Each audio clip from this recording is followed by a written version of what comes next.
Je suis sensible à l'honneur qui m'est fait dans me plaçant devant un micro et devant cette assemblée virtuelle et en présentiel pour parler d'un sujet qui, parce que je ne suis plus en activité, qui commence à devenir passionnant pour moi et qui me pose les questions que vous avez abordées sont les questions que nous rencontrons aussi dans notre activité juridictionnelle. Est-ce que associer médiation et droit administratif, avec toutes les contraintes sur lesquelles je reviendrai du droit administratif, est-ce que c'est concevable? Est-ce que ça...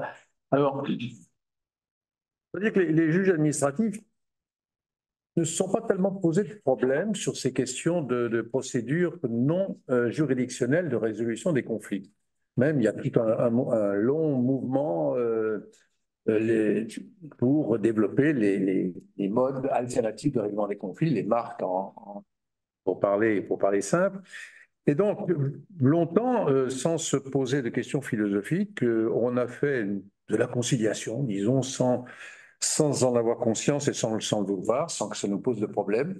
La juridiction administrative, longtemps, a expressément autorisé ses experts à concilier les parties si faire se peut, alors que dans le même temps, le Code de procédure civile interdisait formellement aux experts de rechercher une conciliation, parce qu'on pensait qu'un expert qui concilie les parties, c'est un dossier qui disparaît bien.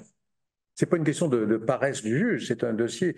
Si l'expert est arrivé à concilier les parties, c'est qu'il n'y a plus de litige, c'est que le litige est heureusement réglé sur le plan social. Donc, on a fait ça sans y voir de problème et on n'allait pas plus loin en termes de médiation, sauf que c'est le législateur qui est venu mettre son nez dans nos affaires, poussé lui-même par une directive européenne du 21 mai 2008. Il fallait introduire la médiation dans nos circuits procéduraux. Alors, c'est incliné, donc on a un article qui est arrivé dans le Code de justice administrative, L213-1. La médiation s'entend de tout processus structuré, quelle qu'en soit la dénomination, par lequel deux ou plusieurs parties tentent de parvenir à un accord en vue de la résolution amiable de leurs différends avec l'aide d'un tiers choisi par elles ou désigné avec leur accord par la juridiction. Donc, bon, la rédaction est claire et c'est la seule qui finit la médiation. Il n'y a pas d'autre, dans tous les codes, que ce soit de justice administrative ou des relations entre public et administration, il n'y a pas d'autre développement sur ce qu'est exactement la médiation. Alors, certains bons esprits ont dit, ah, mais attention, il faut distinguer la conciliation de la médiation, ce n'est pas la même chose, et d'en conclure que le médiateur a des possibilités d'action que le médiateur n'a pas. Le texte n'a pas introduit de distinction. Tout procédé structuré, quelle qu'en soit la dénomination. Donc, tout ce qui concerne la médiation dans le Code de justice administrative, et je pense c'est pour procédure, s'adresse à tous ces efforts de résolution non juridictionnelle, dès lors qu'elles se font sous l'égide de la juridiction, mais peu importe la façon dont on les appelle. Et en relisant les textes, je me suis aperçu que finalement, on parle de tout, du médiateur, non pas du médiateur en tant que personne, il doit être compétent, enfin ça c'est enfoncer des portes ouvertes, mais surtout, on ne définit absolument pas quel doit être son rôle. On définit une obligation de conf confidentialité absolue des débats de médiation, mais que peut faire le médiateur? Est-ce qu'il a notamment le droit de dire, à mon avis, cette affaire pourrait se dérouler, se régler heureusement dans tel sens ou dans tel autre? Ou est-ce qu'au contraire, il se borne à être un spectateur totalement muet, il constate comme l'arbitre du match de tennis, la balle est à droite, la balle est à gauche, et à ce moment-là, je me demande à quoi il peut servir. Alors, certains de mes collègues et moi-même, on est parti de l'idée que si on nous fait mettre dans un litige, c'est peut-être pour qu'on y joue un rôle. Et si surtout on regarde ce que nous savons avant de nous désigner, puisque c'est ce que fait le président de la juridiction, c'est peut-être parce qu'on attend de nous qu'on fasse quelque chose. Mais, mais c'est quelque chose qui se vit et qu'on n'a pas écrit. Et pour une fois, c'est bien, parce que chaque médiation trouve sa vérité en fonction du médiateur, mais en fonction des personnes médiées aussi. Il est évident que si chaque fois que le médiateur commence à dire, à mon avis, une des parties dit, Monsieur le médiateur, vous sortez de votre neutralité, vous n'êtes pas là pour ça, bon, autant arrêter les prêts tout de suite. Enfin, si ça m'arrive, moi, j'arrête tout de suite, parce que on accouche d'une solution, il faut s'y mettre tous. Je ne vois pas comment, si le médiateur n'intervient pas en poussant un peu à la roue, les partis qui sont opposés au départ vont trouver par hasard, par miracle, la bonne solution. Mais ce qui est encore une fois souligné, c'est que le texte fondateur n'est pas est muet sur tout ça. Il y a des questions de procédure, on y reviendra, mais comment on fait une médiation? Le texte ne dit rien. Certains ont dit il faudrait créer un diplôme de médiateur ou un agrément de médiateur, et certaines instances ont créé d'ailleurs des cycles de formation, et le CEMAP pour ne pas le citer, entre autres, mais le texte ne prévoit pas que le médiateur doit être titulaire d'un agrément quelconque, encore moins d'un certificat d'aptitude dans la fonction de médiateur. Alors, comment on s'en sort? Je reste sur l'organisation. Mais il y a d'abord un paysage dont on ne parle jamais, c'est que la liberté des partis de se mettre d'accord préexiste à la saisine du président du tribunal administratif. Et rien n'interdit aux partis un procès, à l'insu même du président du tribunal administratif, de dire on ne va pas aller en justice et perdre du temps en justice pour cette petite affaire. Nous sommes des gens de bonne compagnie, on va se mettre ensemble dans la même pièce et puis on va peut-être essayer de trouver un accord. Il peut y avoir médiation, accord, si j'ose dire, sans médiateur et sans la procédure prévue. Simplement, la seule conséquence juridique et procédurale du fait qu'on entre dans la médiation du Code de justice administrative, c'est que cette médiation a pour effet d'interrompre les délais de recours contentieux. Alors, ça veut dire que si vos clients entrent en médiation spontanée en disant le président du tribunal administratif, on n'a pas besoin de lui pour essayer d'avancer, attention, les délais continuent de courir. Des délais pour faire recours contentieux. Tandis que dès que le président du tribunal administratif a mis son doigt dans l'affaire, même si ce doigt consiste à ne rien faire, je vais vous dire ce qu'il peut faire, tous les délais sont interrompus. Et quand je dis interrompus, ça veut dire que lorsque ils recommenceront à courir, c'est-à-dire soit du constat de non-accord, de non-médiation, c'est le seul document qu'on appelle médiateur officiel, si ces délais recours se remettent à courir, ils se remettent à courir pour toute leur durée. C'est-à-dire si le délai de recours contentieux est de 2 mois, même si on a lancé la médiation au bout de 1 mois, 29 jours, quand la médiation échoue, les délais de recours partent pour 2 mois. Une incertitude, et j'attire votre attention parce que justement, on n'a pas bien confié à des gens de procédure la rédaction de ces textes. Il y a une interrogation qui me paraît fondamentale. Je parle devant des professionnels. Et le texte parle des délais de recours contentieux. Alors, je sais ce que c'est qu'un délai de recours contentieux. Mais il y a à côté de moi un spécialiste du règlement des marchés publics. Il y a aussi un certain nombre de délais pour gérer la fin d'un marché public, pour dresser les comptes d'un marché public. Et ces délais, ce n'est pas des délais de recours contentieux. C'est à la fin des fins qu'on remet en marche le délai de recours contentieux quand le désaccord sur le décompte général et définitif a été acté, on sait que le litige est né. Mais les différentes phases d'élaboration d'un DGD sont commandées par des délais.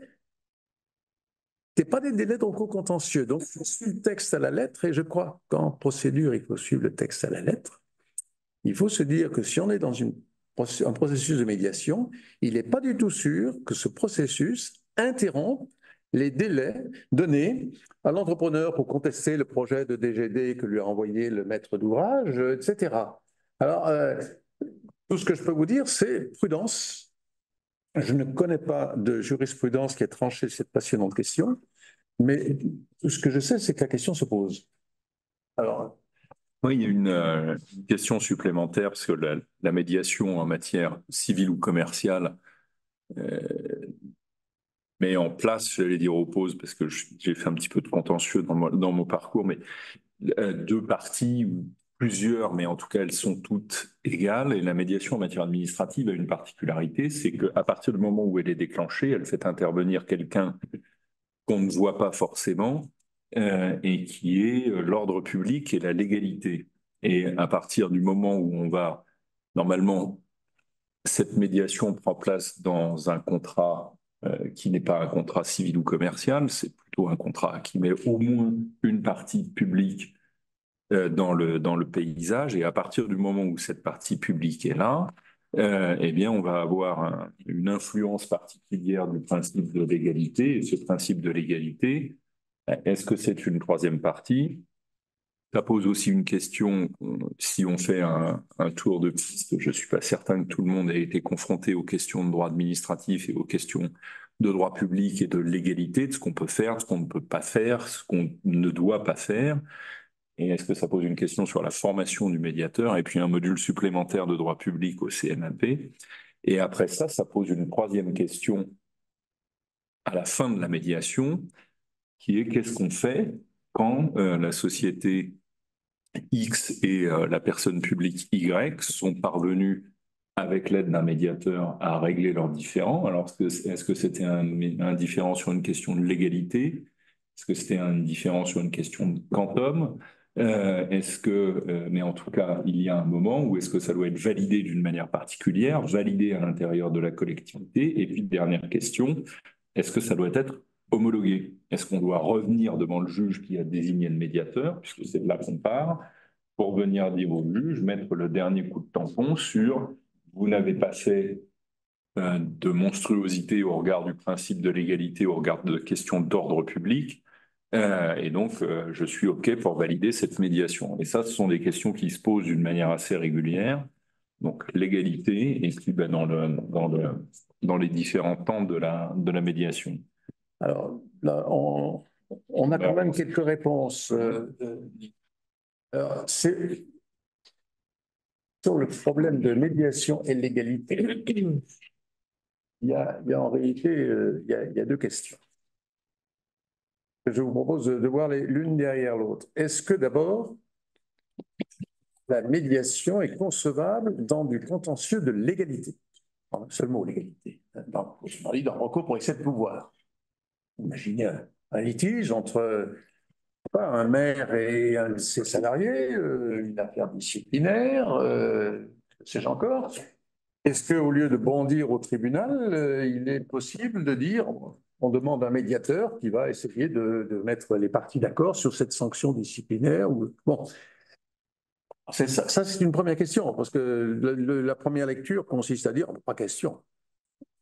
La légalité, ça ne se discute pas, ça se constate. Le seul habilité à la constater, c'est le juge, et il n'y a pas de légalité en dehors du juge. Donc, sortons le médiateur du circuit. C'est une première question. Et puis la deuxième question, et je l'aborderai, mais la deuxième question, qui est comprise dans l'intervention de Bruno, c'est y a-t-il des règles que l'on qualifie d'ordre public qui sont tellement fortes qu'elles interdisent aux partis d'y déroger? C'est la notion d'ordre public qui est une caractéristique, je crois, du droit administratif. Je ne sais pas, il doit y en avoir, je présume, en civil aussi, des questions d'ordre public. Mais là, je ne m'avance pas parce que je n'ai pas de compétences, mais en tout cas, en droit administratif, je les connais. Alors, ces deux questions doivent être examinées l'une après l'autre. Elles ne sont pas du tout les mêmes. Est-ce qu'on peut faire de la médiation dans un litige d'excès de pouvoir? A priori, non. Et pourtant, en réalité, ça va dépendre de... Il y a un grand principe qui dit que c'est une médiation réussi se termine par une transaction. On ne peut pas transiger sur des choses dont on n'a pas la maîtrise. On ne peut pas faire abandon de droits qu'on ne possède pas. Finalement, on limiter les droits qu'on ne possède pas. Donc, une médiation en excès de pouvoir qui consisterait à dire, bon, la décision qui a été prise, on pourrait l'améliorer, faire quelque chose de plus sympathique. La question est de savoir si ça va, si on a le droit de le faire en dehors même de la médiation. Autrement dit, est-ce que l'autorité administrative qui a pris une décision, oublions le médiateur, à la suite d'un entretien avec l'avocat de l'administré, on réfléchit, on dit, bon, je retire cette décision que j'ai prise et puis j'en prends une autre. Est-ce possible? C'est possible si la décision initiale n'est pas susceptible d'avoir créé des droits au bénéfice de tiers. Parce qu'à ce moment-là, moi, autorité administrative, je ne peux pas disposer de droits que j'ai donnés à des tiers. Prenons le contentieux du travail, l'autorisation de licenciement d'un salarié protégé. Une fois que cette autorisation est donnée, bien sûr, le ministre pourrait, en sa grande bienveillance, écouter le salarié en disant « Mais non, je ne vais pas lui faire ça, finalement, on est allé un peu vite. » Et non, non, parce que la décision qui a été prise a créé un droit pour l'employeur. Et donc, le sort de cette décision ne peut plus dépendre d'un changement d'opinion de l'administration.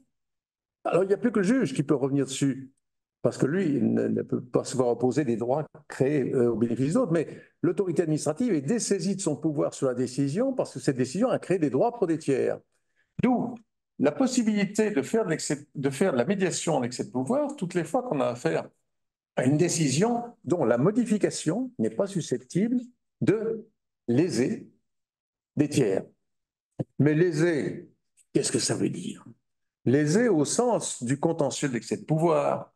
Or, pardonnez-moi, la juridiction suprême de l'administratif a développé sur la notion d'intérêt pour agir et pour agir contre une décision, et des conceptions qui sont très honorables, bien sûr, mais qui compliquent sérieusement la vie. Je prends des exemples tout bêtes.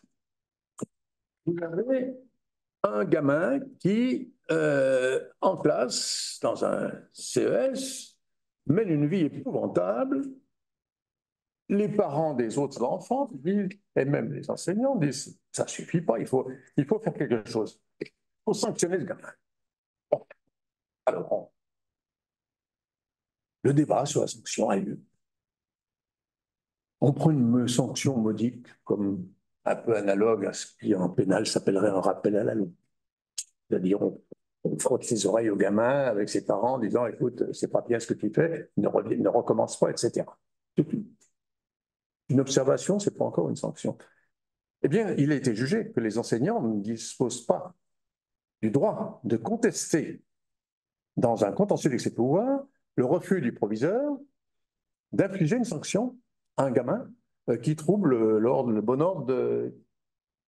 Pourquoi? Parce que le Conseil d'État n'a pas voulu que les prétoires soient encombrés de tous ces remue-ménages internes. Donc, ça veut dire que les parents n'ont pas le droit de dire on veut que le gamin soit sanctionné plus qu'il ne l'a été. Alors, puisqu'ils n'ont pas la décision, donc, le refusant ou prononçant une sanction modique, ne peut pas être contestée par les tiers, l'administration pourrait revenir dessus, et du même coup, il y a une place pour la médiation. Parce que, d'accord, entre les parents du gamin non un peu sanctionnés, mais pas assez, selon certains, et l'autorité administrative. Vous voyez, passe par la notion contentieuse d'intérêt pour agir. De la même façon, il est jugé que c'est le parallèle. Un enseignant ne peut pas se plaindre non plus de ce qu'on ne sanctionne pas un gamin qui se conduit mal. C'est l'arrêt à la place que je cite. Alors, à partir de là, le refus de prendre la sanction prise peut faire l'objet d'une médiation, puisque sa modification éventuelle par un accord entre les parties ne porte pas atteinte aux droits des tiers.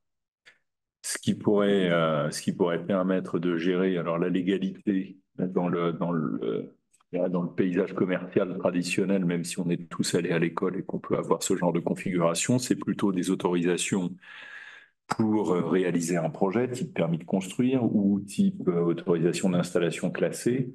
Et ce qui veut dire que si on avait, normalement, vous savez, donc 3 personnes, l'administration, le bénéficiaire et les tiers, catégorie de personnes pour le dernier, ce qui veut dire qu'on pourrait tout à fait envisager quand l'association de défense du paysage de je ne sais pas où conteste le permis de construire ou l'autorisation ICPE, donner à un industriel je sais pas, de faire une mine de lithium, comme on en parle beaucoup en ce moment, par exemple. On pourrait très bien avoir une médiation, non pas sur la légalité de l'autorisation et sa consistance elle-même, mais sur la gestion de l'intérêt à agir et en disant, ben, vous défendez le paysage, c'est tout à fait louable, et si on fait un peu plus de ci, un peu plus de ça, est-ce que vous retirez votre recours? Je me suis mal exprimé. Ce qu'on rechercherait, pour savoir si on peut faire une médiation, c'est pas si des gens se sont manifestés déjà.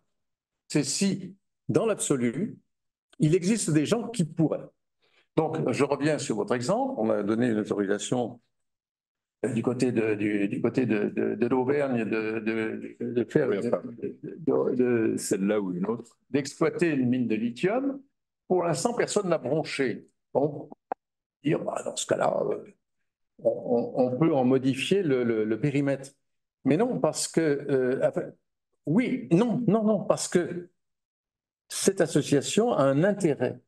oui. Et donc, la décision, une fois prise, échappe à son auteur et son auteur n'en dispose plus.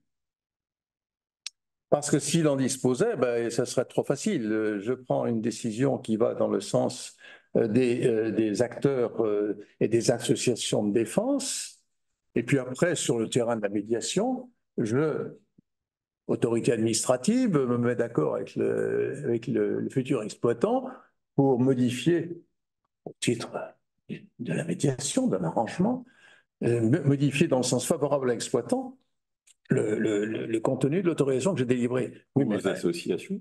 Ou aux associations.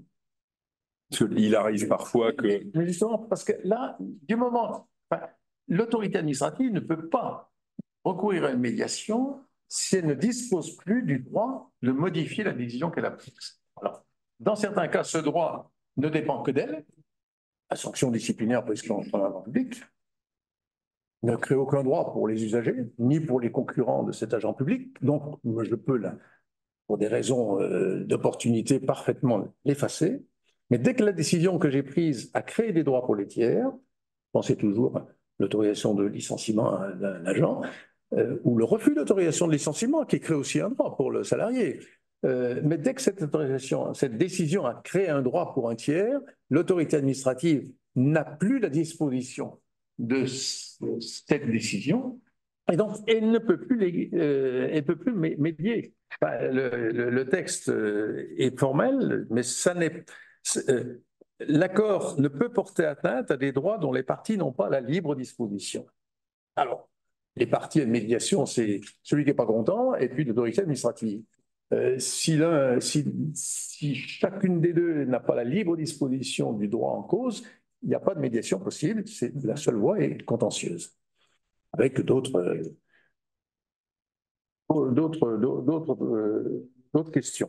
Ce qui veut dire que le terrain finalement d'élection de la médiation, ce serait plutôt que certains contentieux de la légalité, c'est plutôt le contentieux indemnitaire et dans lequel voilà. on a des choses un peu mesurables. Ou alors certains contentieux de légalité, je pense notamment à ce contentieux disciplinaire, pour lequel il a été jugé que les tiers n'ont pas de droit à contester soit une absence de sanction, soit une sanction en ce qu'elle serait trop forte ou en ce qu'elle serait trop faible.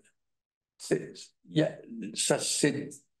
la propriété de cette décision et la disposition de cette décision est réservée et ne peut pas être atteinte par un accord entre l'autorité administrative et un tiers qui est venu dire c'est un scandale, il faudrait sanctionner plus. Autrement dit, on n'a pas de parquet, nous, en juridiction administrative. Alors, ça étant, ça laisse quand même de la place à la médiation. Donc, tout le contentieux indemnitaire est ouvert, encore que. et tout le contentieux. Le plein contentieux est une partie du contentieux de l'excès de pouvoir. Le plein contentieux, sous une seule réserve, c'est que le contentieux fiscal est un petit peu à la charnière du contentieux, du plein contentieux indemnitaire et du contentieux de l'excès de pouvoir, puisqu'on on ne fait qu'un contrôle de l'égalité sur la hauteur de l'imposition. Et on peut considérer qu'une fois qu'une imposition a été mise, c'est une affaire de l'égalité, certes, mais qui ne concerne plus que l'administration fiscale et le contribuable.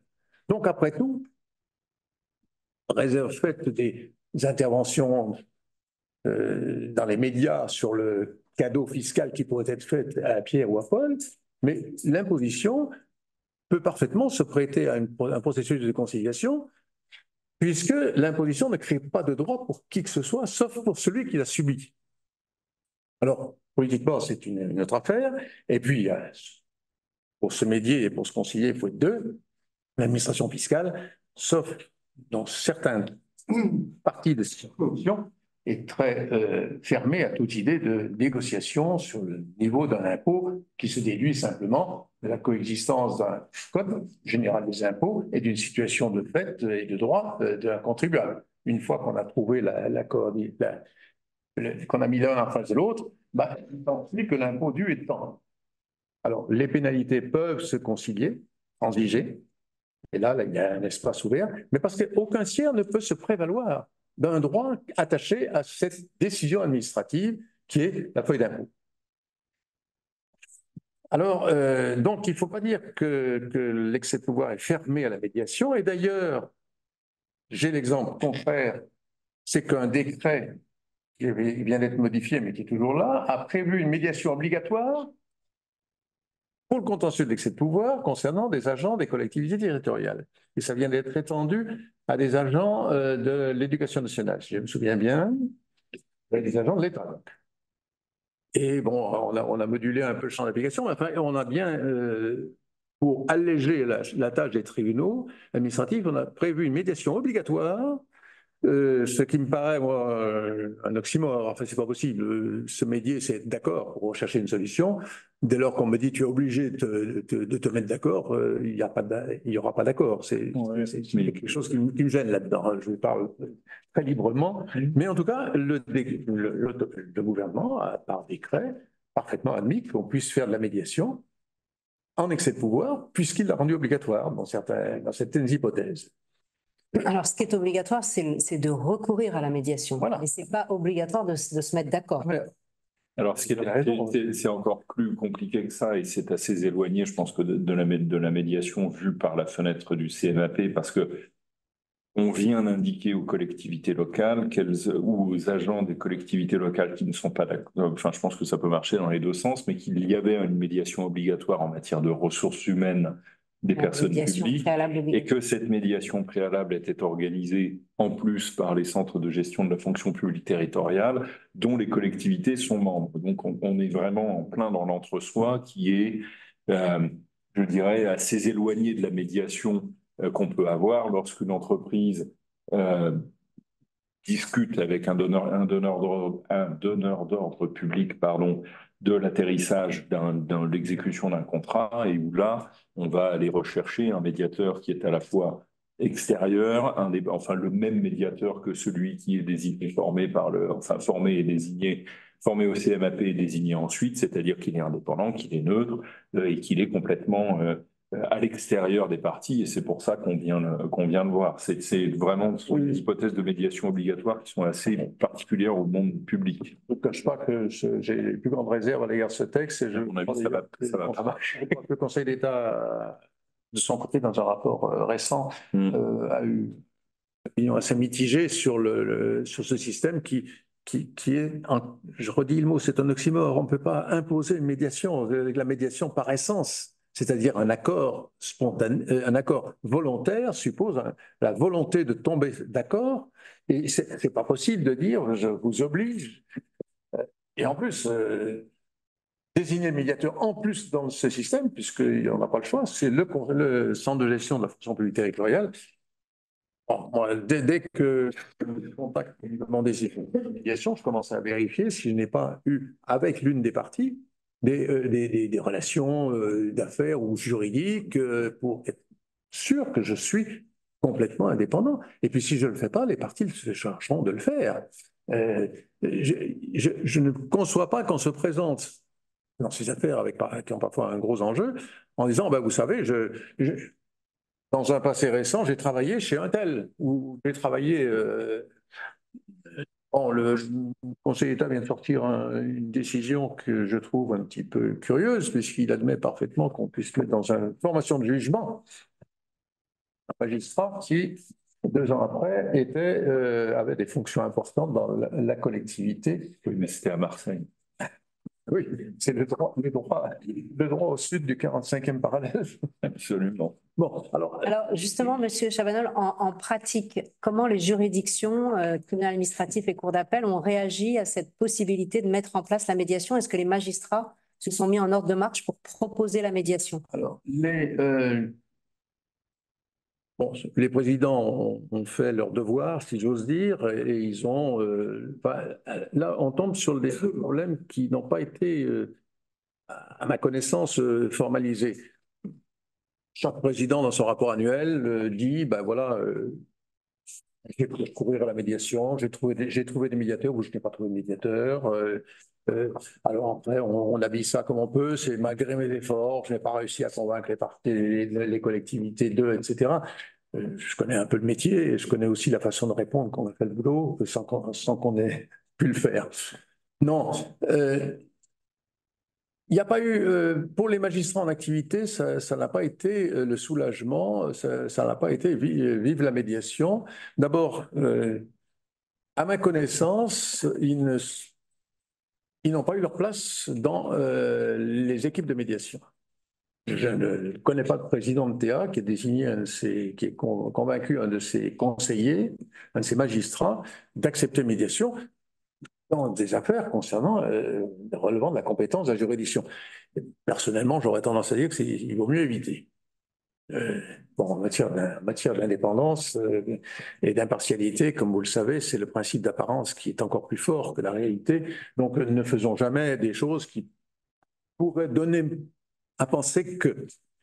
Alors, ce qu'ont fait les présidents de juridiction, enfin l'expérience que j'en ai, c'est qu'ils ont pris la liste des retraités. Alors, certains présidents, certains retraités, pas forcément présidents, les magistrats, ont été fort heureux de continuer de s'occuper un peu de ces affaires, de ne pas être complètement marginalisés dans un système qui est gouverné par une limite d'âge coup près. Vous atteignez la limite d'âge, c'est fini, vous n'existez plus, vous n'êtes plus dans les radars. Alors, beaucoup de magistrats ont accepté, ont reçu ça avec plutôt avec satisfaction. Mais on n'a pas pour autant créé un corps des médiateurs. Ça s'est fait un petit peu de façon très locale, bon, en fonction des relations qu'on pouvait avoir avec le président de la juridiction. Moi, personnellement, je n'ai été contacté que par la présidente du tribunal administratif de Lyon, comme par hasard, et le président du théâtre de Paris. Le reste du temps, c'est des hasards qui ont fait que Et celui de Lille. Celui de Lille, oui. Et c'est assez intéressant parce que la procédure administrative permet de faire plusieurs choses. Ou bien le magistrat peut avoir l'idée tout seul, quand il reçoit un dossier, de recourir et de proposer aux parties une médiation. Et c'est extrêmement intéressant au regard du principe de confidentialité. Alors, je m'explique. Le jour où vous faites un accord entre les parties et vous décidez de désigner un médiateur, tout ça est couvert par une confidentialité qui est assez forte. Vous pouvez aller au tribunal administratif, introduire un contentieux et suggérer dans le recours que ce serait une bonne idée de désigner un médiateur, ou bien faire une démarche séparée et évoquer avec le tribunal cette question et en indiquant que ce serait bien de soumettre ce litige à une médiation. Alors, je postule qu'on est du côté de la partie privée, et là, vous vous retrouvez avec en face l'administration ou la personne publique qui se prend un boulet assez curieux avec quelqu'un qui n'est pas d'accord avec elle, par hypothèse. Et puis, si on a bien manœuvré, le tribunal, qui est une autre, et qui n'est pas une partie, mais qui est une partie dans le règlement différent, qui va solliciter l'administration en lui disant, et au fait, la médiation, vous y avez pensé? Alors, il arrive, c'est pas mal ce qu'on dit, que les administrations ne soient pas très favorables à la médiation, ou presque qu'il n'y a qu'à exécuter, parce que ça fait 4, et puis voilà, c'est simple. Et puis, c'est pas moi qui prends la décision aussi. Donc, vous avez ce genre de choses, et ça peut être assez intéressant, pas de contraindre, parce qu'on ne peut jamais contraindre quelqu'un à rentrer dans un processus de médiation, mais quand un avocat écrit et qu'on a une réponse en expliquant que oui, c'est intéressant, mais on ne va pas y aller, vous êtes un peu dépourvu. Quand le juge écrit à l'administration en disant bah, tiens, l'autre partie a proposé de recourir à la médiation, et là vous avez quelque chose qui n'est plus confidentiel, et vous avez quelque chose qui est une décision de refus ou une décision de ne pas aller à la médiation, mais qui a un semblant de publicité. Et parfois, ça arrive aussi au conseil des administrations, la première question qu'on vous pose, c'est est-ce que le juge ne va pas me dire à un moment, c'est bien vous qui n'avez pas voulu aller à la médiation que j'avais proposée de manière fort opportune, et ça peut être un instrument d'une relative pression sur l'administration qui peut être assez intéressant. Et paradoxalement, ça déroge aux principes tout à fait classiques de confidentialité, de consensualité, etc., qui sont les mêmes qu'en matière de médiation privée. Là, vous pouvez avoir la révélation d'une décision de refus de recours à la médiation. Pour répondre, je crois que ouais, je n'ai pas connaissance d'une juridiction, un tribunal qui en aurait voulu à une administration. Ah, vous, dans cette affaire, vous n'avez pas voulu la médiation, vous allez voir ce que vous allez voir. Ça n'est pas ce que j'ai dit. Ce que j'ai dit, c'est que l'administration, les personnes publiques se posent parfois la question de dire oui, qu'est-ce qui va se passer si j'indique au tribunal que l'idée de recourir à la médiation ne me plaît pas? Je dis, bah, c'est votre liberté absolue, vous pouvez le dire, mais la perception est parfois un peu... Je vous redis, et je peux témoigner que en aucune façon il y aura de mesure de rétorsion à partir de cette prise de position. Ça me paraît heureux. Non, mais... moi, j'ai présidé un comité interrégional de règlement des litiges en matière de marché public. Là, c'est pareil, c'est de la conciliation. Hein. Une fois que le signataire du marché estime qu'il a un litige et qu'il veut saisir le comité, la collectivité est obligée de venir dans le comité. Elle n'a pas le choix de dire je ne veux pas de conciliation. Alors après, quand elle vient, elle me dit vous perdez votre temps, mais de toute façon, je n'accepterai aucune réduction de ma créance. Bon, l'affaire est terminée. Non, mais il n'y a pas entre la partie juridictionnelle et la partie, donc, entre deux, il n'y a pas de communication et on ne flèche pas telle collectivité. On sait simplement qu'avec telle collectivité, on va perdre son temps. Oui, localement, on finit par savoir ceux qui sont ouverts ou ceux qui ne le sont pas. Oui. Et l'Ordre des avocats, la Cour d'appel de Paris et le tribunal administratif de Paris organisent de manière assez régulière des discussions. Et la dernière discussion qui a eu lieu la semaine dernière avec le président de la juridiction et celui qui est en charge des questions de médiation, donner un peu de paysage à tout cela. Le Théâtre Paris, c'est la plus grosse juridiction de France parce qu'il y a la plus grosse collectivité de France, le plus gros hôpital de France, un certain nombre de personnes publiques type État et démembrement de l'État, des grands établissements. Enfin, il y a une forte densité de personnes publiques et donc il y a forcément une forte densité de contentieux administratifs. C'est 30 000 dossiers par an à peu près. C'est 50% de droits des étrangers. Il y a un peu moins d'une centaine de magistrats. Aujourd'hui, c'est une juridiction qui fonctionne plutôt bien, avec un délai de jugement assez rapide, compte tenu de ces chiffres qui sont assez impressionnants. Et le Conseil d'État leur a indiqué que ce serait bien d'atteindre 1% de dossiers qui seraient soumis à une médiation. Donc 1% de 30 000, ça fait à peu près 300.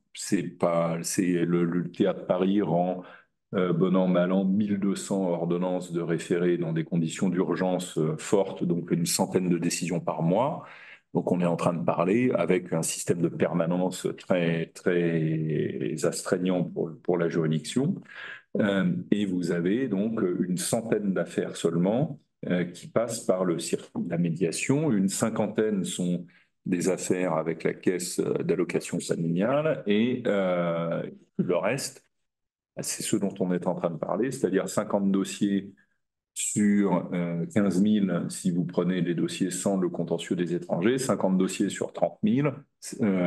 Alors, c'est pas grand-chose et rien du tout si on fait le bilan. Et ce que disaient les représentants de la juridiction, c'est qu'ils sentaient alors, soit un manque d'intérêt, soit une certaine résistance de la part de leurs clients, entre guillemets, administration. Donc, c'est la PHP, la Ville de Paris, quelques ministères, quelques grands donneurs d'ordre public, et qu'il n'y avait pas vraiment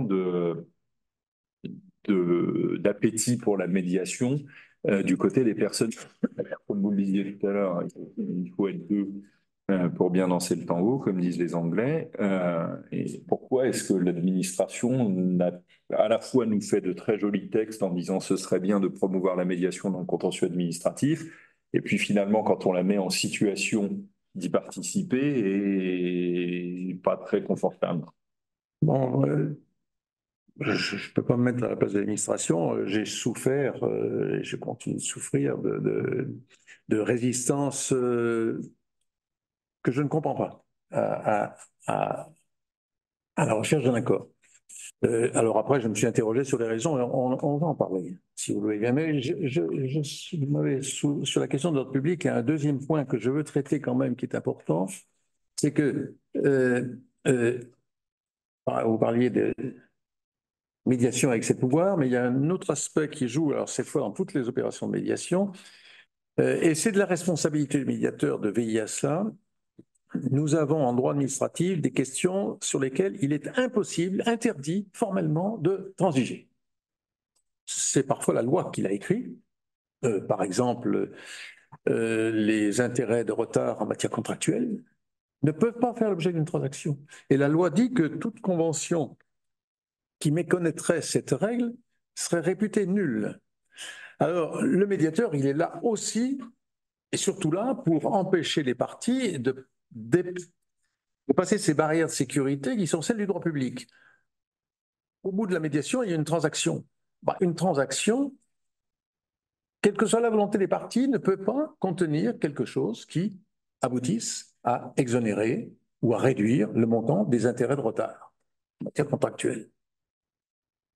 Je dis au passage que à 7 ou 8% par an, et compte tenu de la durée de certaines procédures avec expertise, première instance, deuxième instance et cassation et rebelote en deuxième instance. Très, très 5 ans de contentieux, c'est un minimum pour des affaires lourdes.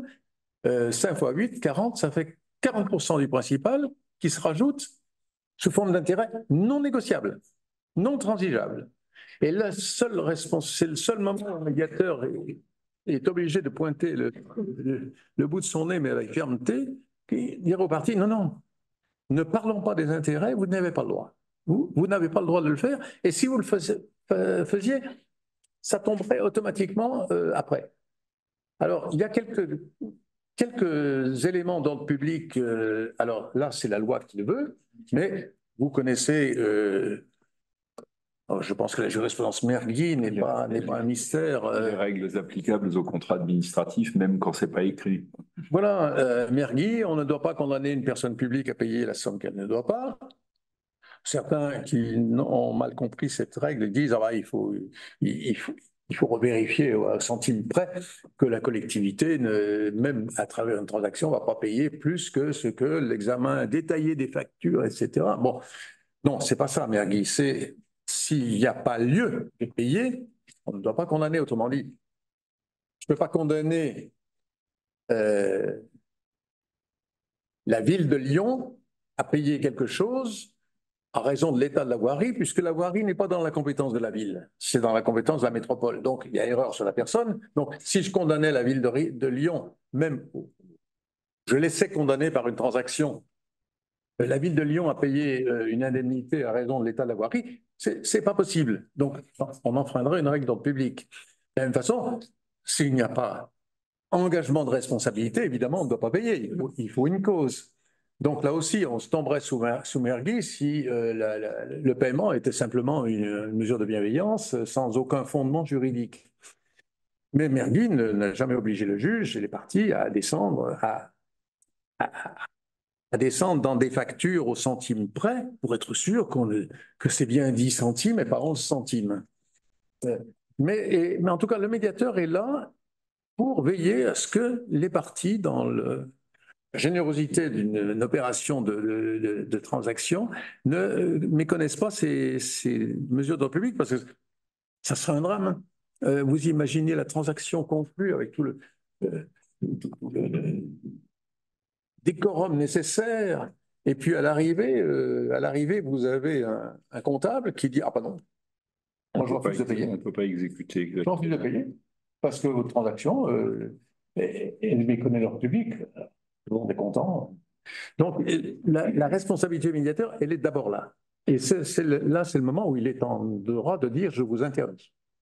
Et c'est pour ça que c'est le président du tribunal administratif qui désigne le médiateur, parce qu'en dehors de vérification d'honnêteté, on ne demande jamais notre casier judiciaire, mais le président du TA doit quand même vérifier que la personne qui va désigner comme médiateur a quelques compétences en droit public, y compris ces compétences que parfois seuls les juges, et je le regrette, partagent. Il y a un défaut. Nous, les juges, sommes coupables d'avoir développé un droit très raffiné, mais qui est resté confidentiel, de telle sorte que il est arrivé longtemps de faire découvrir le droit à des avocats qui n'étaient pourtant pas des nullités, mais simplement parce que moi, c'était mon métier, j'étais commissaire de gouvernement, c'est vieux, c'est moi qui leur apprenais à certains que oui, il y avait des délais de recours contentieux, vous ne saviez pas. Ah ben tant pis, votre requête est irrecevable. C'est des choses, aujourd'hui, c'est plus possible encore.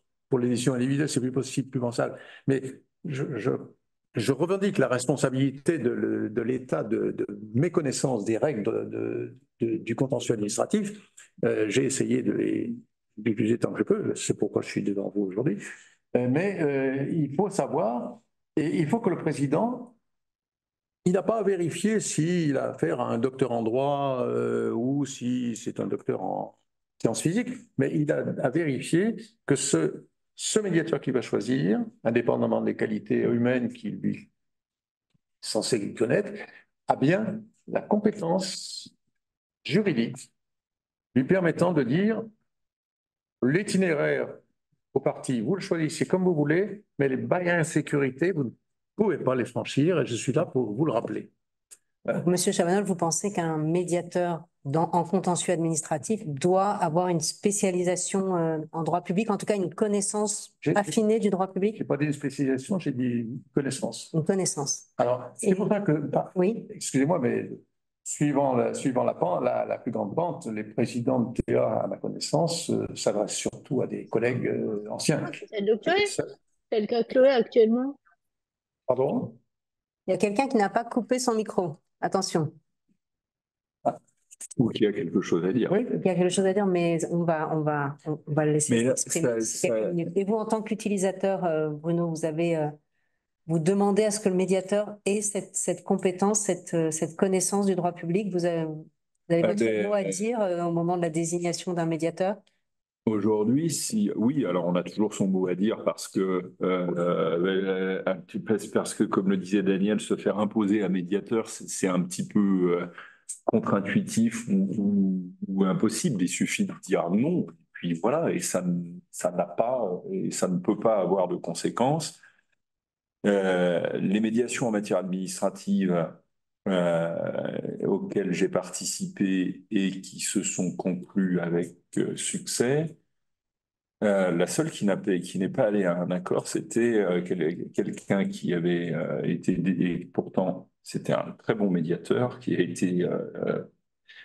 est sorti du CMAP. Mais l'échec de la médiation est entièrement imputable au parti et pas à lui, mais c'est le hasard qui fait cela. Et le reste, c'était des professeurs de droit public, deux, et d'anciens membres de la juridiction administrative, Théâtre Versailles, mon voisin de droite deux fois, et d'autres de Lille. Donc en général, c'est vrai que la sensibilité au droit public précisément, alors normalement on dit que le médiateur n'intervient pas dans la rédaction de l'accord des parties, c'est plutôt un principe qui est pas mal en matière de droit privé, après tout. Mais là, il y a une spécificité qui est bloquante, c'est-à-dire, on va pouvoir en discuter sur la fin de la médiation, il y a une spécificité qui est bloquante, et comme le disait Daniel, c'est que il y a des choses qu'on ne peut pas faire, qu'on ne peut pas écrire, sur lesquelles on ne peut pas transiger, sur lesquelles on ne peut pas... Et puis surtout, une fois que l'accord a été formalisé, vous avez chez la personne publique, vous n'en voyez qu'une seule, mais en fait, vous avez plusieurs personnes. Vous avez l'ordonnateur, vous avez le comptable. Donc, vous avez celui qui va mettre les chiffres sur le chèque, celui qui va signer le chèque et celui qui va payer le chèque et ceux qui vont contrôler derrière lui que tout est bien et que tout est régulier pour que la dépense publique soit valablement engagée. Donc, en fait, vous n'avez qu'une seule personne en face de vous, mais elle a plusieurs casquettes et plusieurs autorités de contrôle, ce qui amène à se poser la question de savoir comment on finalise. Donc, on a parlé du protocole de sort et de l'intervention du médiateur sur son contenu, pas sur le contenu de l'accord des parties, mais sur les deux ou trois choses qu'il va prendre en considération pour faire quelque chose qui soit légal. C'est quand même assez dommage de s'engager dans un processus de médiation pour parvenir à un accord qui soit une monstruosité. Et ensuite, sur l'exécution de tout cela, il y a deux ou trois questions qui se posent sur la validation de l'accord à l'intérieur de la personne publique, comment ça marche. Et là, vous avez des corps de contrôle qui se mettent en route. Et puis, éventuellement, dans la ligne d'un arrêt du Conseil d'État, est-ce que, une fois qu'on a normalement, ce que les parties ont pu faire au début, elles peuvent le modifier au milieu et le faire ou le défaire ou le confirmer à la fin. Mais il y a d'autres personnes qui peuvent intervenir et qui peuvent homologuer. Et c'est parfois une demande des personnes publiques qui disent, mais moi, j'aimerais bien fermer la boîte de l'engagement de ma responsabilité et avoir le tampon du juge à la fin qui vienne me dire, écoutez, c'est un joli accord, je n'ai rien à y ajouter, boum, et voilà, c'est fini. Donc ça pose la question de la fin de la médiation. Alors simplement, je vais venir là-dessus. Simplement, je ne voudrais pas qu'il soit sorte de ce qu'on vient de dire, que je suis pour la désignation de médiateur exclusivement parmi les membres des juridictions administratives. Non. Il y a des professeurs. D'abord, je dirais que tous ne sont pas aptes à faire de la médiation. C'est pas parce qu'on a fait du contentieux, je ne sais pas, du droit des étrangers pendant 10 ans qu'on peut plonger dans un dossier d'exécution de marché public alors qu'on n'a jamais touché un dossier de marché. On est spécialisé finalement. C'est pas une spécialisation juridique on marche comme ça, hein. Mais les juges administratifs sont polyvalents. En réalité, chaque chef de juridiction, avec la main-d'œuvre dont il dispose, il a partie en chambre qui sont spécialisées. Donc, j'ai présidé une chambre au Théâtre de Paris spécialisée dans la fonction publique. J'en avais fait un petit peu avant, mais bon, présider cette chambre, et de ce jour, je n'ai plus rien fait en matière de marché public. Je n'avais que la fonction publique. Heureusement, j'ai quitté un jour le Théâtre de Paris pour aller ailleurs. Non, je ne milite pas pour que le vivier des médiateurs soit constitué exclusivement des magistrats administratifs. Ce que je dis, c'est que c'est la responsabilité du président, parce que finalement, pourquoi on lui a donné cette compétence? Tout le système dit médiation, les parties proposent un nom au président ou écoute les suggestions du président, et c'est le président qui désigne le médiateur. Pourquoi? S'il intervient, c'est parce qu'il doit s'assurer de son aptitude à faire ce job. C'est la seule chose qui justifie qu'il mette son nez dans cette... alors, bon, après, il y a les réputations des uns et des autres. Une fois, des confrères de Bruno m'ont dit, vous êtes d'accord pour ce dossier de médiation, mais comment on va il faut que ce soit vous. Pardonnez-moi, j'ai dit, je vois pas fierté, hein. Il faut que ce soit vous. Comment faire? Je dis, vous écrivez au président de celui-là. Oui, mais si on dit qu'on s'est déjà mis d'accord sur votre nom, il risque d'avoir une réaction du genre, c'est de ma compétence, c'est pas de la vôtre. Non, mais ça marche.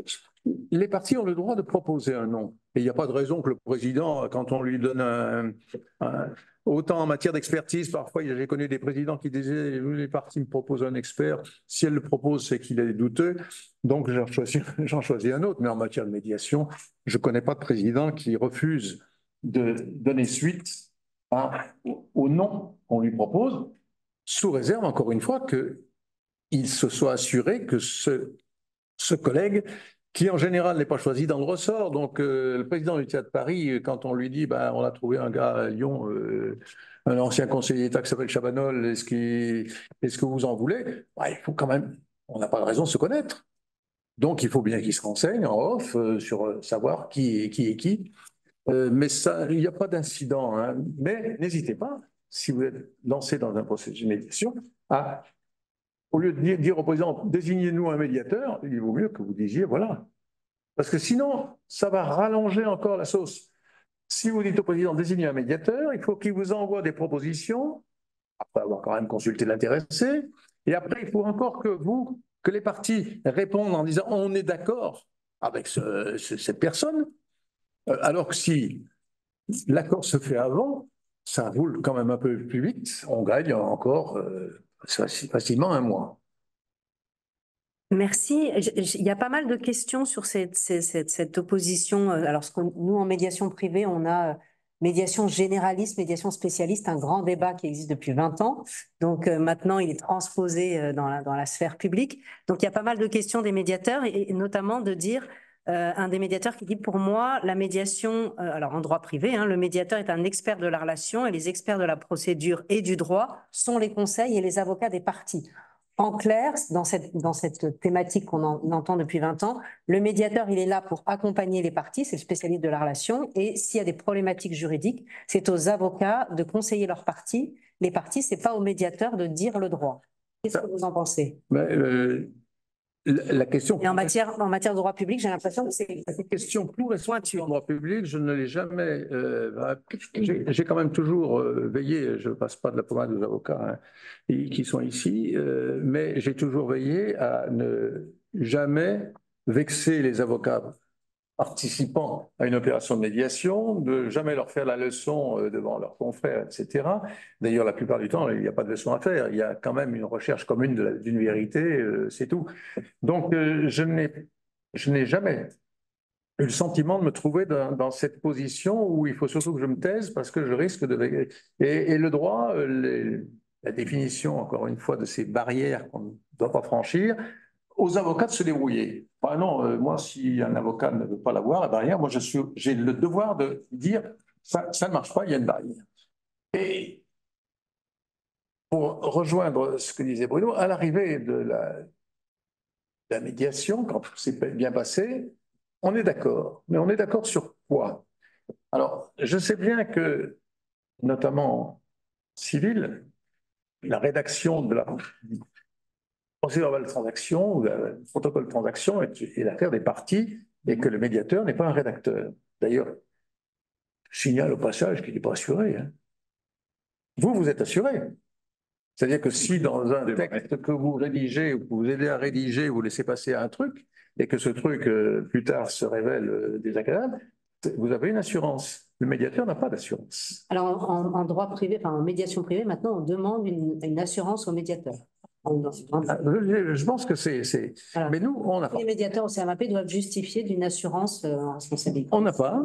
Et comme je suis quand même conscient de ma responsabilité quand je parle, ouais. Dès qu'on arrive à à la rédaction, je demande aux avocats de faire leur Alors, job. travail parce qu'ils sont en leur disant carrément, vous êtes assurés, moi je veux bien parler avec vous, mais la rédaction, je suis là peut-être pour vous dire tel mot, tel article a du flou et c'est un nid à procès à venir, mais la rédaction, c'est pas moi qui le dicte. Sachant que le médiateur n'est pas signataire, n'est pas co-auteur, n'est pas. Il a accompagné sur le chemin qui se termine par l'accord, mais il emporte, dans tous les sens que vous voulez, aucune responsabilité pour avoir participé à cela. Alors, Je continue dans les. Est-ce que je vous soumets les questions? bien sûr, on est Alors- presque à la fin de la médiation, donc je vous parlerai de la transaction. Attends. Mais là, on était sur la proposition donc par le tribunal ou par les magistrats. Moi, j'entends que les tribunaux sont assez favorables à proposer la médiation, hein, que à Oui. Paris, en tout cas, c'est un exemple. Il y a à Nice aussi, que je connais, où M. Amaury Lenoir, qui est référent médiation au Conseil d'État, fait beaucoup de travail aussi de promotion de la médiation. Donc, j'entends que les juridictions sont plutôt favorables à la proposition de la médiation, mais il y a une réticence des collectivités, enfin des personnes publiques, à aller en médiation. Hein. On est d'accord que c'est plutôt dans ce sens-là, mais que les magistrats ont joué le jeu. Il y a une question d'un des participants. En ce sens, la réticence de l'administration ne vient-elle pas de la difficulté de trouver et de mobiliser le représentant qualifié, apte à engager lui-même en pleine responsabilité la personne publique, et non pas un fonctionnaire qui, à quelques niveaux, a toujours une tutelle? Ça pose la question peut-être de qui va venir en médiation, C'est le qui est problème. prêt à prendre la responsabilité en médiation. Cette question est fondamentale, mais c'est beaucoup plus difficile qu'il n'y paraît parce que la plupart du temps, l'autorité compétente pour valider une transaction, puisqu'une transaction est un contrat. Bon, alors après, vous prenez n'importe quelle commune, et le code, notamment le code d'administration communale, le CGCT, le maire ne peut signer un contrat que sur habilitation de son conseil municipal. Ça veut dire que forcément, il faut une délibération du conseil municipal pour dire c'est un bon accord, monsieur le maire, vous pouvez signer. Mais on est bien après la transaction. Et la transaction, on ne peut pas convoquer le conseil municipal devant le médiateur pour dire est-ce que vous êtes tous d'accord pour cette transaction. C'est la responsabilité du politique que d'envoyer dans les séances de médiation quelqu'un qui est capacité pour engager la collectivité, mais toujours sous réserve, parce que il a une feuille de route, celui qui vient, quel que soit son grade, ça peut être le directeur de service technique, ça peut être le directeur de cabinet, peu importe. Il a une feuille de route et normalement, si les choses sont bien faites, il en a parlé avec l'exécutif avant de venir. Mais c'est de toute façon soumis à la validation de l'Assemblée délibérante qu'on ne peut pas convoquer à une séance de médiation. Et c'est tout le problème qu'on trouve. Alors, c'est pour ça que on peut verser des larmes, mais c'est comme ça. On a beaucoup de mal à avoir des collectivités territoriales ou des instances décentralisées, des hôpitaux par exemple, c'est le même problème, qui portent une parole utile devant le médiateur en s'engageant. Il m'est arrivé d'avoir en médiation des PDG qui me disent « Ok, je suis d'accord ». Parce qu'eux, ils sont assez grands, ils ont consulté en off leur conseil d'administration, ils savent que jusqu'à tel montant, ils peuvent y aller. Ils y vont. Et leur parole, pour moi, c'est sûr. Mais du côté de l'autorité publique, je ne peux pas par définition parce qu'il faudrait tout le conseil municipal. Imaginez, avant de dire, alors, j'essaye de faire en sorte d'avoir devant moi un sachant, quelqu'un qui a une certaine autorité dans les services municipaux, mais on n'est jamais à l'abri du rebondissement parce que vous connaissez l'avis des collectivités territoriales aussi bien que moi. Il y a des raisons autres qui font que parfois on veut donner une petite leçon au maire parce qu'on s'est frité avec lui sur la dénomination d'une rue. Ah ben il va comprendre qu'on existe, nous, résultat, sa transaction la refuse. Donc les collectivités, il faut. C'est pas en plus en leur ADN. Hein, l'ADN de la collectivité publique, c'est je décide et tu obéis. Non, Si tu n'es pas content, il y a le juge. Et de temps en temps, j'obéis au juge. Mais alors, l'ADN, je change ma décision parce que on a bien discuté et que tu es sympathique. C'est pas du tout, on n'est pas formé à ça. Enfin, j'ai une formation de fonctionnaire d'État, on ne nous a jamais appris ça. Hein.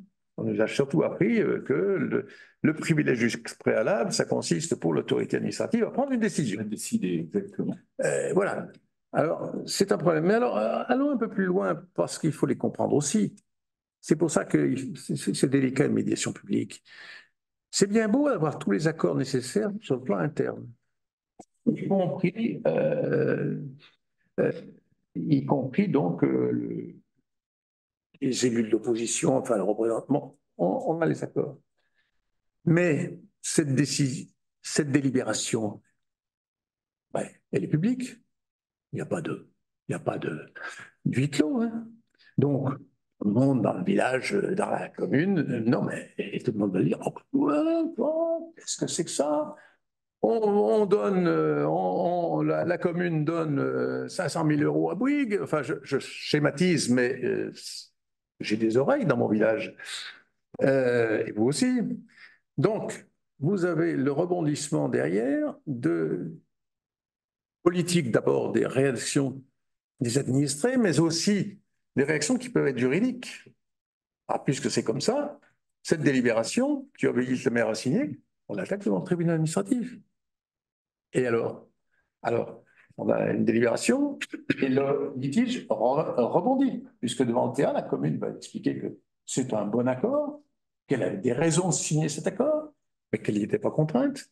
Bon, quelques années de procédure avant qu'on connaisse le fin du fin. Donc, je me mets un peu à la place aussi des collectivités territoriales. Alors, l'État, prudent, a pour ses propres services créé des comités de conciliation qui émettent un avis. C'est pas dans le code de justice administrative, c'est dans le code des relations entre le public et l'administration que j'ai découvert ces comités. À partir du moment où le montant de la transaction atteint 500 000 euros, le comité, propre à chaque ministère, examine le dossier et émet un avis. Et le code des relations publiques dit que dans ce cas-là, le fonctionnaire ne peut pas être poursuivi pour avoir exécuté cette transaction. Donc, on a créé dans les faits une certaine irresponsabilité, parce que bon, une fois que le fonctionnaire a accepté cette transaction, que le comité Théodule s'est prononcé en disant c'est un bon accord, allons-y, je ne vois pas que l'autorité interne, le ministre, vienne dire mon directeur est un incompétent complet et je vais organiser des poursuites disciplinaires pour m'en débarrasser. Pour l'État, ça marche pas mal. Une fois qu'on a franchi les barrières successives de l'État, parce que vous avez le chef de bureau, il a une idée, il a suivi le dossier, vous avez au-dessus un sous-directeur, au-dessus un directeur, et au-dessus de tout ça, un cabinet, avec un directeur de cabinet qui est en liaison permanente avec les autres directeurs de cabinet et surtout avec les services du Premier ministre. Tout ça pour arriver au ministre de l'Agriculture qui est le signataire ou qui fait signer par délégation. Donc, avec l'État, c'est compliqué. C'est compliqué, mais comme disons, les structures de l'État sont à peu près connues par les membres des juridictions administratives, on s'en sort. Pour les collectivités, c'est nettement plus compliqué à cause donc de cette irruption de l'Assemblée délibérante. Parce que si vous connaissez les communes, hein, le conseil municipal d'abord ne siège pas tous les jours, il siège 2 ou 3 fois par an. Et on ne va pas le convoquer pour simplement se prononcer, donc on repère du temps là où on voulait en gagner. Donc c'est compliqué. Alors maintenant, vous allez me dire, mais alors pourquoi tout ce patrape sur la médiation, si c'est si compliqué que ça, autant il y a une juridiction. Je regarde les commentaires des participants, c'est un peu ce qu'ils écrivent. Hein. Il y a une juridiction. Il y en a qui écrivent, plus on avance, moins on progresse dans les perspectives d'un marché de la médiation dans le domaine administratif. Alors, c'est pas tout à fait faux. J'ajoute un point dont on n'a pas encore parlé. Moi, personne privée, je peux promettre de verser 5 000 euros à mon voisin. C'est une affaire privée, ça ne regarde que nous. Bon. Sauf si on commence à me mettre sous tutelle parce que je dilapide de l'argent du bien. Les collectivités ne sont pas propriétaires des fonds, elles sont gestionnaires. Donc à partir du moment où, par transaction, une collectivité renonce à aller jusqu'au bout de sa créance, c'est pas bien ça, hein. Vous avez quand même cette entreprise a un retard cumulé qui avoisine avec l'application du marché 10 millions d'euros. Bon, la collectivité a une créance potentielle de 10 millions d'euros. Est-ce qu'elle va aller jusqu'au bout? Donc, elle renonce. Mais ce n'est pas les sous du maire ni du conseil municipal. Donc, il y a un contrôle public sur ça. Et ce contrôle public, l'ennui, c'est qu'il est exercé par des gens qui ne sont pas partis à la médiation et qui ne sont pas enfermés non plus dans les mêmes délais. Vous avez, dans un premier temps, donc je vous disais, le contrôle de l'Assemblée délibérante, mais il s'exerce pour habiliter le maire. Mais vous avez le contrôle juridictionnel immédiat du préfet qui fait son contrôle de légalité, c'est son job. Et ça, c'est dans le théâtre. Le préfet, je ne l'ai jamais vu venir en transaction. Le préfet théâtre, mais si, à défaut de préfet, il y aura toujours un administré, on citait le cas bien connu en France de M. Tête, qui passe son temps à regarder ce qui se passe dans certaines communes, et puis chaque fois qu'il voit une virgule mal fixée, il dépose encore en TA. Donc, assurément, la délibération qui habilite le maire à agir, elle va se retrouver devant le TA à l'initiative soit du préfet, contrôle de légalité, soit d'un administré, et le droit en recours, il existe encore, hein, on ne peut pas le supprimer. Mais on n'a pas fini avec l'incertitude et le danger. Parce qu'après que le juge administratif, ou pendant que le juge administratif fait son office, rappelez-vous que son office, c'est quand même première instance, appel, cassation, éventuellement renvoi et encore cassation. On est parti, ça peut durer entre un certain temps, 3 et 8 ans. Il y a aussi une autre juridiction administrative, mais financière, qui met son nez dans l'affaire parce qu'elle se saisit des comptes de la commune, de l'activité du comptable, et qui va penser le sourcil devant cette transaction, en disant mais c'est une libéralité, c'est un scandale, cette commune est mal gérée. Bon, si ça ne se limite à des opinions générales sur la gestion de la commune, certains élus ont le dos assez large pour dire les juges financiers aboient et moi je continue. Mais il y en a d'autres qui sont quand même un peu gênés aux entournures quand la Chambre régionale des comptes vient dire vous avez conclu, imaginez dans le village, dans la ville, la Chambre régionale des comptes épingle le maire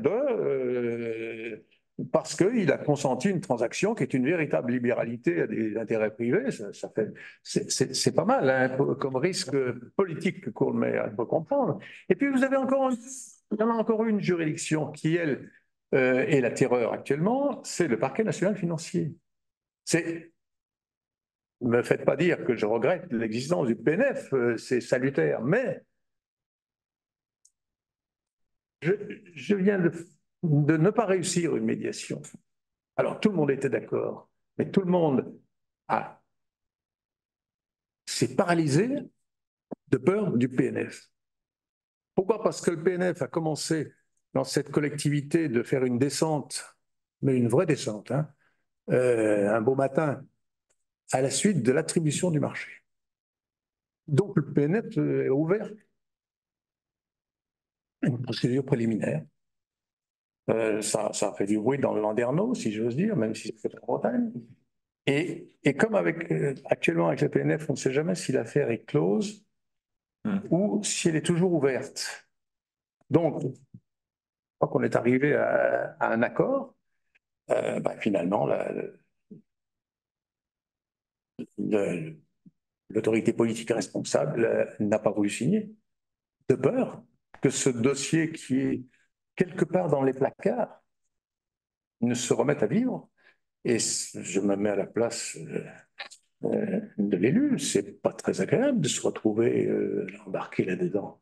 Alors, je passe sur d'autres d'autres interventions du juge pénal éventuellement, enfin les conflits d'intérêts, etc. Mais même quand on veut absolument, on se garde de tous les côtés, on n'est pas protégé de tous les côtés. Alors, vous dites les collectivités sont pas très ardentes pour aller en médiation, parfois je les comprends.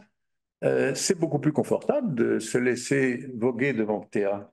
Parce qu'à l'arrivée, que le jugement soit bon ou mauvais, vous ne faites qu'exécuter un jugement. Vous risquez rien. Vous exécutez un jugement, donc ça va tout seul. Alors, le Code a prévu une espèce de bouée de sauvetage, puisque la transaction peut être soumise à homologation. C'est aux parties d'en décider.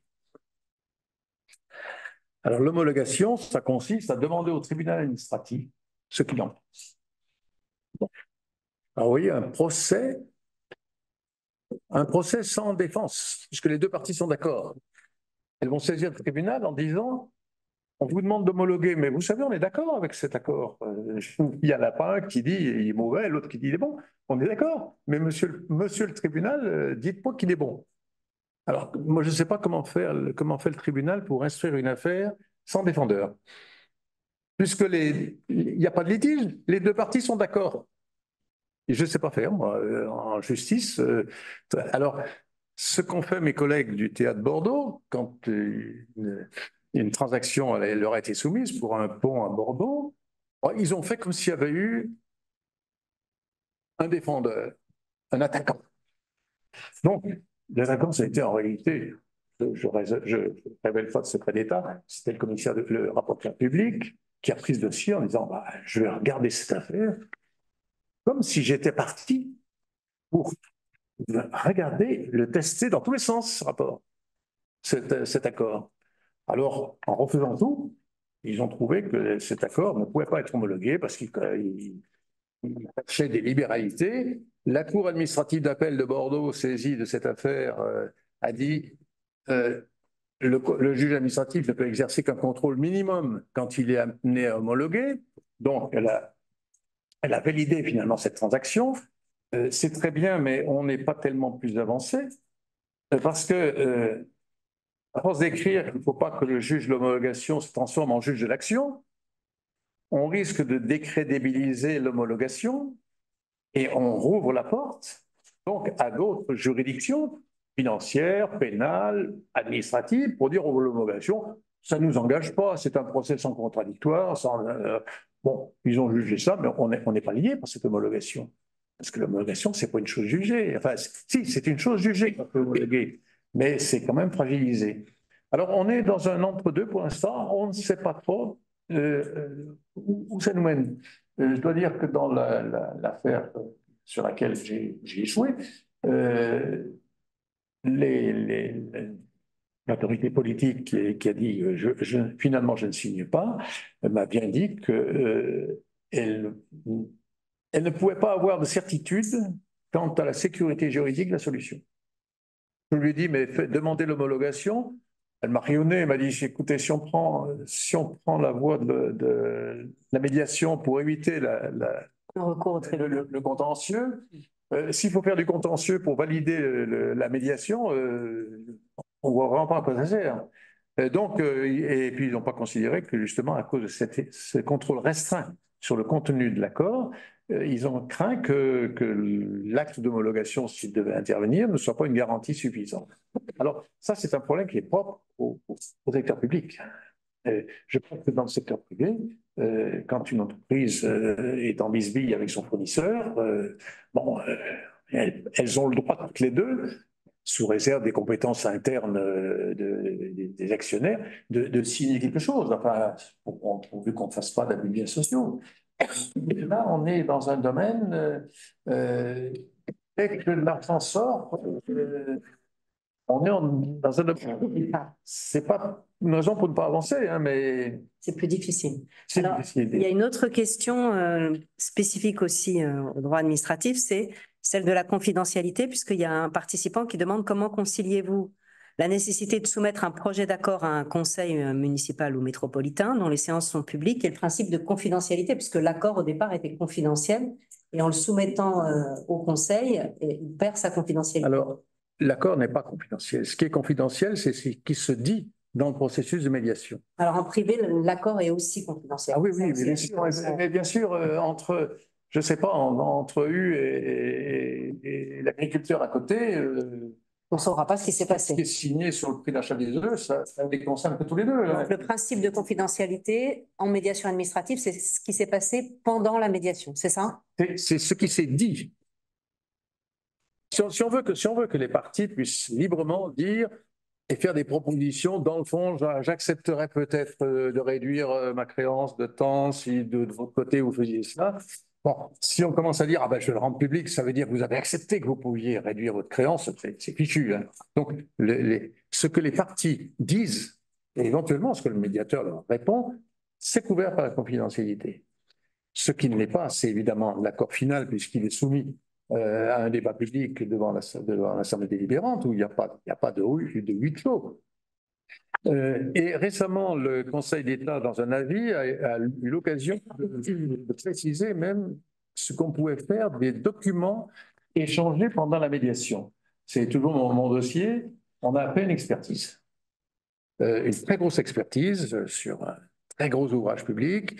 Le volume de l'expertise, du rapport d'expertise, c'était je ne sais plus si c'est 400 ou 600 pages. Je les ai pourtant toutes lues, mais enfin, c'était un truc énorme. Pour les raisons que je viens de vous dire, l'exécutif n'a pas osé signer. Ça va devant le TA. Alors, le TA ne peut pas juger s'il n'a pas le rapport d'expertise. Donc, ce que peut faire le TA, c'est refaire l'expertise. Alors, le ridicule a ses limites quand même. Mais ce n'était pas évident. Parce que justement, le principe de confidentialité interdisait de faire état devant quelque juridiction que ce soit des débats liés à la médiation. Alors, l'avis du Conseil d'État a été demandé par le TA concerné, très sagement, dans le cadre des demandes d'avis contentieux. Et le Conseil d'État a dit les documents échangés peuvent être soumis, peuvent sortir de l'espace confidentiel pourvu qu'il ne soit pas fait état des opinions. Alors, s'agissant plus précisément du rapport d'expertise, il a dit le rapport d'expertise peut être, à condition d'être expurgé de l'opinion des experts, en tant que les experts ont d'abord constaté des choses, des grosses affaires de retard d'exécution, donc on prend un morceau d'immeuble pour dire ça devait être livré le 31 juin, ça n'a été disponible que le 3 août. Qu'est-ce qui s'est passé entre le 25 juin et le 3 août? C'est ta faute, non, c'est ta faute, etc. Et vous avez un très gros truc. Bon, il y en a pour 400 pages. Bon, tout le monde a trouvé que c'était vraiment idiot de refaire la même chose. Et les experts, dans un premier temps, se sont contentés de faire un calendrier en disant, bah là, la cause est là, c'est parce que les livraisons n'ont pas été faites à temps, etc. Et donc, il a autorisé, pourvu qu'on expurge le rapport, tout ce qui reflète les opinions, soit des experts, surtout si malheureusement les experts ont dit le droit, comme ça s'est passé un peu, mais il ne s'agit pas de remettre ça en justice, et tout ce qui pourrait, et ce n'était pas le cas, traduire les prises de position des parties. Parce qu'il faut que les parties dans la médiation soient totalement libres de faire des propositions sans qu'elles aient un effet retour. Ah, vous avez admis que finalement, vous pouviez, ma dette n'était que de 100.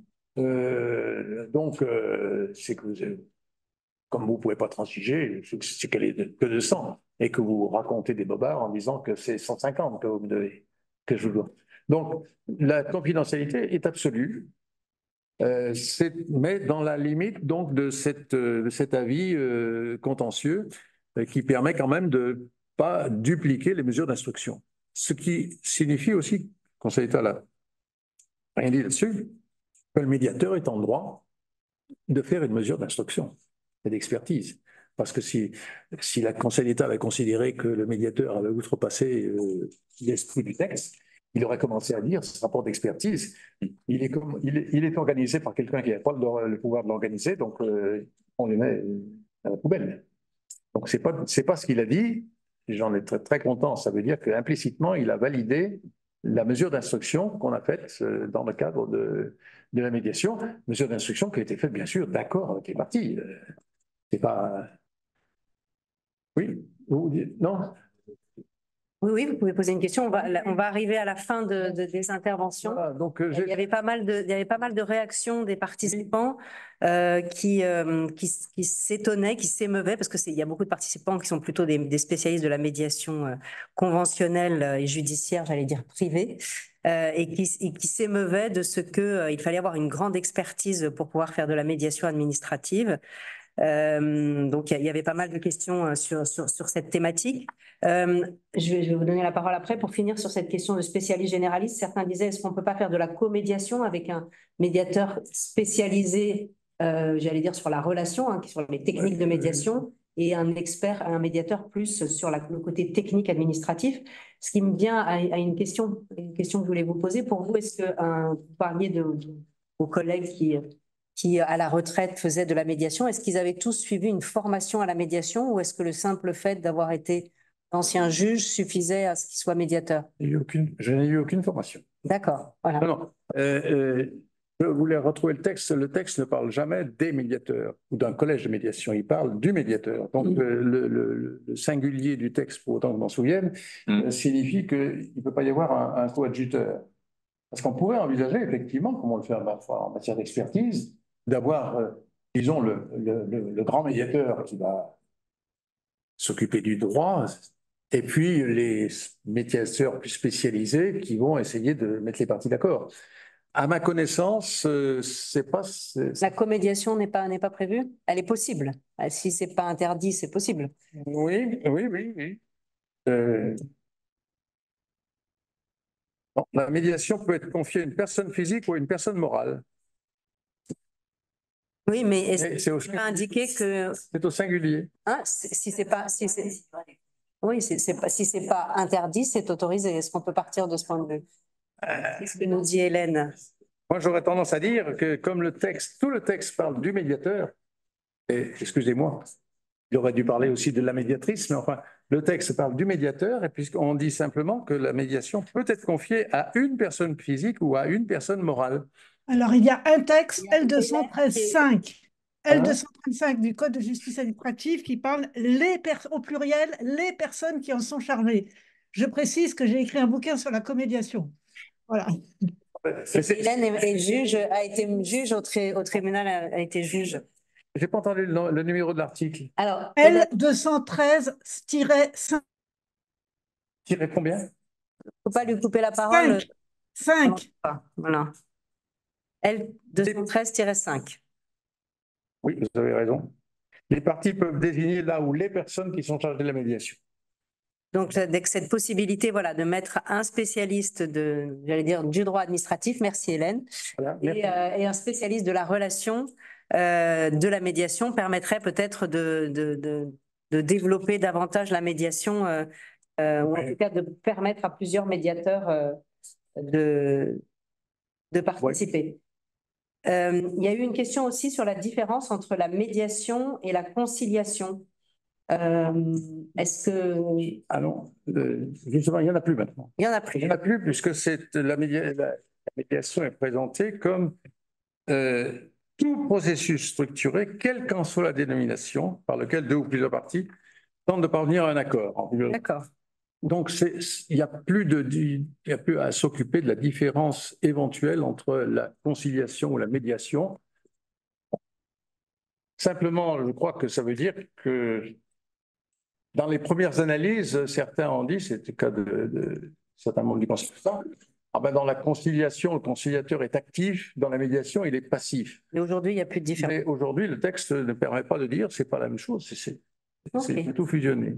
Alors, en matière, je fais toujours le comparatif privé et public, en matière de médiation privée, les juges sollicitent aujourd'hui, enfin demandent aujourd'hui à ce que le médiateur ait suivi une formation à la médiation.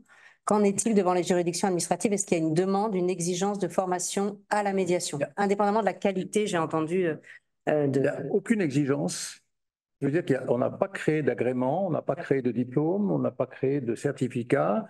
Certains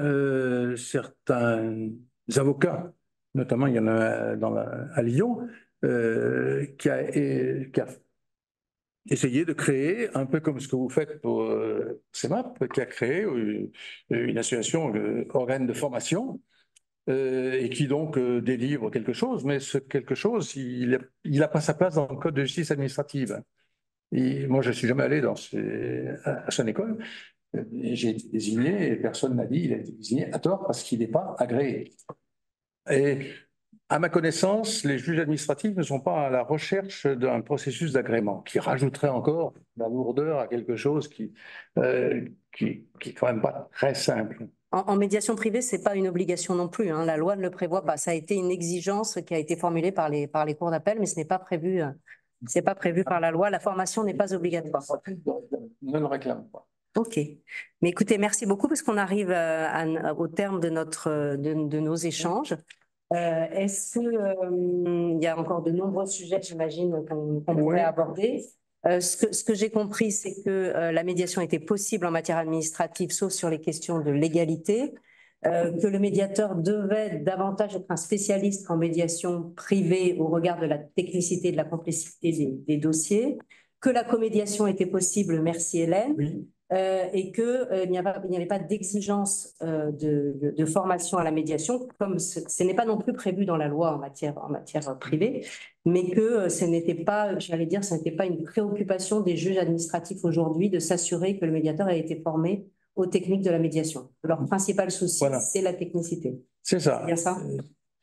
Alors, il reste simplement une chose qui concerne cette fois les avocats, parce que je me suis dit, dans le fond, pourquoi faire de la médiation plutôt que d'aller tranquillement dans le tribunal administratif? Mais devant le TA, les parties sont totalement dépossédées de la décision qui va être rendue. Chaque partie envoie ses mémoires, bien sûr, essaye de persuader. L'audience est là aussi pour que les parties s'expriment, pourvu qu'elles respectent la prévalence de l'écrit. Enfin, en finale, c'est le juge qui va trancher et qui va endosser donc la responsabilité de la solution. Alors, après, il y a un jeu entre les avocats et les parties, je m'en doute, et entre l'élu notamment, du genre le juge n'a rien compris, etc. On va aller en appel. Bon, il y a tout un cinéma, il y a tout un théâtre qui se passe. Et d'ailleurs, le fait qu'il y ait un rapporteur public devant la juridiction montre bien qu'il y a quelqu'un qui va présenter le dossier à juger à ses collègues. C'est le rapporteur public, au vu des écrits déposés par les parties. Mais je ne veux pas, j'ai jamais coupé la parole à un avocat, mais l'avocat parle à l'audience, plus pour montrer à son client s'il est présent, qu'il défend bien avec ardeur le dossier, plus qu'avec l'espoir qu'il va convaincre les juges. Parce que s'il n'a pas pu les convaincre par écrit, ce n'est pas la peine qu'il perde son temps à l'oral. Donc il y a tout un aspect théâtral qui est bien pratique pour les parties, parce que le maire être condamné par le tribunal administratif à réintégrer un fonctionnaire à l'égard duquel il a pris une sanction méchante, c'est pas moi, c'est le tribunal. Il aura tout. Alors que si on s'engage en médiation et qu'elle réussit, on ne peut plus jouer de la déresponsabilisation. Il faut assumer, si on est exécutif, qu'on a admis que la créance de X devait être ramenée, devait être portée, je veux dire, à 10 millions d'euros. On l'a admis. Si c'est le juge qui le décide, on aura tout loisir, après, d'expliquer que ces juges n'ont rien compris, qu'on leur a mal expliqué, etc. Mais une fois qu'on est embarqué dans la médiation, il faut bien dire à vos clients que ils assument désormais la responsabilité de la solution. Et je ne suis pas sûr que, malgré tout ce qu'on peut dire sur le fait que la justice c'est lent, etc., c'est bien pratique la justice aussi. Ça permet de se sortir avec élégance d'une situation un peu pénible et difficile à assumer politiquement, en disant on est allé au tribunal, et le tribunal, ils n'ont pas compris grand-chose, ils ont jugé ça, on ne va pas recommencer en appel. Voilà. Alors, il faudrait je pense que les avocats devant leurs clients ont quand même cet avertissement à donner en disant, si vous acceptez la médiation, vous acceptez d'assumer la solution qui va, s'il y en a une, qui découle de la médiation. Tandis qu'aller en justice, comme me disait Bruno hier, les amendes pour recours abusif sont vraiment mal utilisées par la juridiction. C'est ne courir aucun risque, pratiquement, d'aller en justice. Et quand on a mis une amende de 1 000 € pour recours abusif, on a fait un très gros effort, hein, en juridiction administrative. Quant aux fois irrépétibles, ils sont symboliques beaucoup plus que... Donc, on ne... Alors, on a... risque. Pardon. Sauf que, et je vais m'arrêter là, sauf que ça peut intéresser les élus de savoir que la confidentialité permet d'avancer. Or, la présence, non, pas du public, mais des journalistes. Aller en justice, c'est s'exposer à ce que le dossier soit raconté en long, en large, et parfois un peu plus. Et bon, il suffit de quelques coups de téléphone bien placés avant pour qu'on ait une salle pleine de journalistes qui vont s'empresser de noter qu'on a dit ceci, on a dit cela de l'élu, etc., etc. Médiation, c'est fini. Il n'y a pas de journalistes, il n'y a pas de public. Et donc, on peut régler ses comptes. Alors, si je suis démocrate, je dis c'est un scandale qu'on règle ses comptes hors la vue dans une démocratie du public électeur, d'où on tire ses pouvoirs. Mais en même temps, il y a des moments où on peut concevoir quand même, sous le contrôle justement des autorités de contrôle, une certaine confidentialité de l'issue de la médiation. Et ça, c'est quelque chose qui peut intéresser vos clients élus. Je crois que c'était Lord Acton qui disait qu'un pouvoir discrétionnaire est un pouvoir dont on use avec discrétion. Très bien.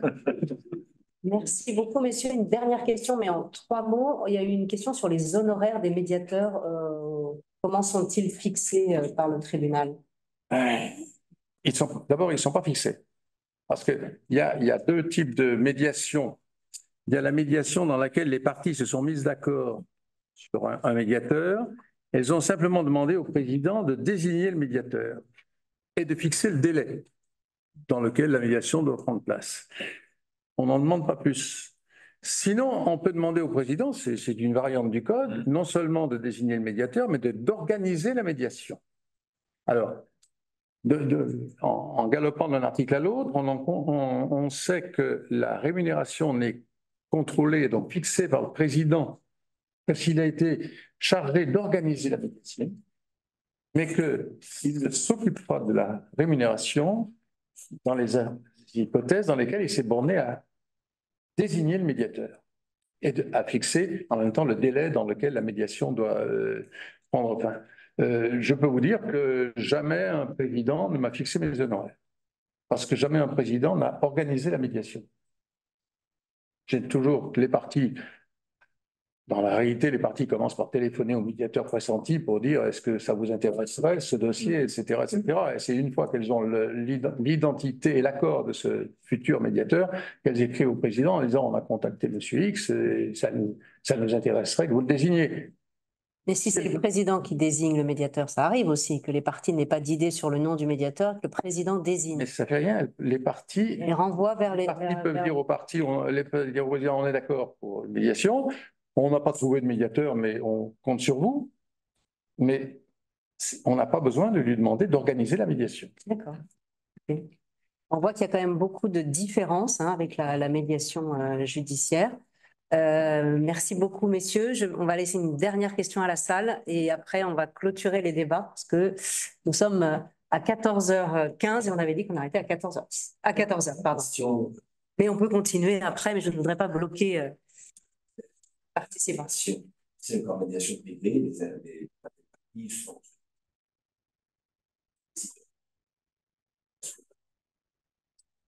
dans la médiation habitative.